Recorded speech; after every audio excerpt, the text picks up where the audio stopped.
देखो एक त्रिभुज है ए सी बी, जिसका कोण का है ए सी बी, एक त्रिभुज है, ठीक ना।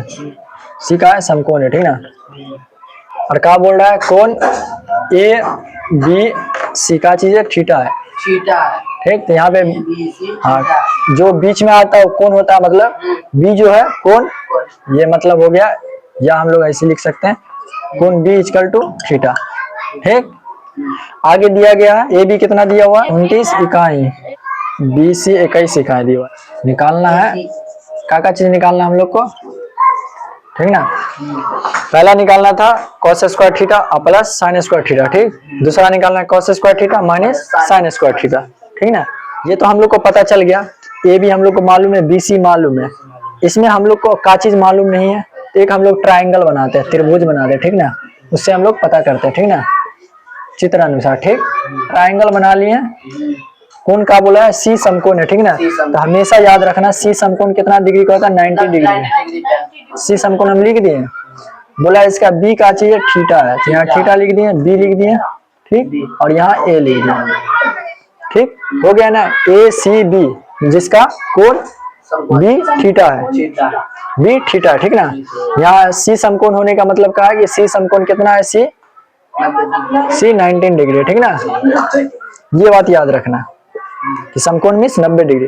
तो ये समकोण के सामने की भुजा कर्ण होती है, लेकिन यहाँ क्या बोला है कि थीटा कितना बी है, तो हम इस थीटा के अकॉर्डिंग चलेंगे। जब हम बी को कोण मानते हैं तो समकोण के सामने की भुजा क्या कहलाती है, कर्ण। और ये सुती हुई भुजा क्या कहलाती है, आधार कहलाती है, आधार कहलाती है। और ये खड़ी भुजा क्या कहलाती है, लंब, ठीक। तो इसका मतलब है कि ये थीटा है बी, तो लंब आधार कर्ण। अब यहाँ का चीज दिया गया, ए बी कितना है, ए बी कितना है 29 इकाई है, और बी सी कितना है 21 इकाई। हम लोग को निकालना का चीज ए सी, मतलब लंब निकालना। हम लोग लगाएंगे आप पाइथागोरस परिमेय, पाइथागोरस परिमेय, पाइथागोरस परिमेय से, ठीक। तो क्या हो जाता है, ए सी बराबर का हो जाएगा कर्ण का स्क्वायर माइनस आधार का स्क्वायर। तो कर्ण कितना है 29 है, 29 का स्क्वायर माइनस 21 का स्क्वायर, 21 का square. A C equal to 29 का हम लोग वर्क करेंगे कितना आएगा, 29 का वर्क करेंगे कितना आएगा 841 माइनस, और 21 का वर्क करेंगे कितना आएगा, 21 का वर्क करने पर 441 और 29 का वर्क करने पर 841। यहाँ ए सी इक्वल टू का लिखेंगे रूट अंडर 841 माइनस 441 इक्वल 400। जब हम इसका रूट अंडर कितना का वर्ग हो जाएगा, 20 का वर्ग हो जाएगा, स्क्वायर हटा तो रूट हटेगा, तो 20 इकाई हो जाएगा। तो अब हम लोग को मालूम चल गया एसी कितना है, एसी हम लोग को मालूम चल गया 20 इकाई। तो अब हम लोग क्या निकाल सकते हैं, cos square theta plus sine square theta. आई का यहाँ लिख देते हैं cos square theta plus sine square theta, ठीक। और यहाँ डबल आई का लिख लेते हैं cos square theta minus sign square theta, ठीक। अब सबको मालूम है कि cos थीटा बराबर का होता है, cos थीटा बराबर आधार बट्टा कर्ण होता है। आधार तो हम लोग को पहले से दिए हुआ था 21, और कर्ण तो पहले से दिया हुआ था 29, 21 बट्टा है ना। बस हम लोग को लंब निकालना था, जो कि लंब 20 इकाई निकाल लिए, 20 इकाई निकाले तो साइन थीटा बराबर लंब बट्टा कर्ण। तो लंब हम लोग को कितना निकला 20, और कर्ण तो सबको मालूम है 29।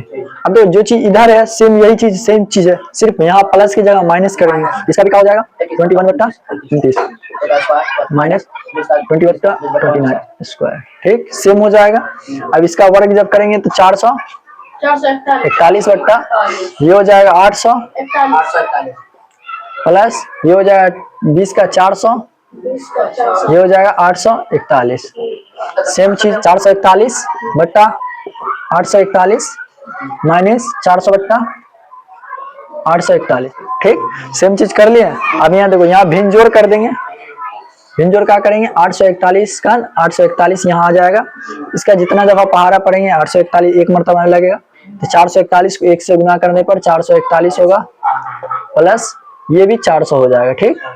यहाँ भी सेम हो जाएगा 841 माइनस 400 इधर रहेगा और 441 इधर रहेगा। ठीक, यहाँ कितना हो जाएगा, यहाँ जो जोड़ने पर क्या हो जाएगा, काउंटिंग करने पर 841 बट्टा 841, और यहाँ काउंटिंग करेंगे तो माइनस हो जाएगा। तो 441 में से 400 को माइनस कर देंगे तो 41 बट्टा 841, इधर ये कट जाएगा तो कितना आ जाएगा, 1 आ जाएगा इधर। ठीक, और ये नहीं कटेगा, ये इतना ही पे से छूट जाएगा। ठीक ना, इतना ही पे रह जाएगा। तो ये चीज प्रूव्ड हो गया, यानी हम लिख सकते हैं PRO प्रूव्ड हो गया, मतलब सॉल्व हो गया। ठीक ना, सॉल्व हो गया। ठीक।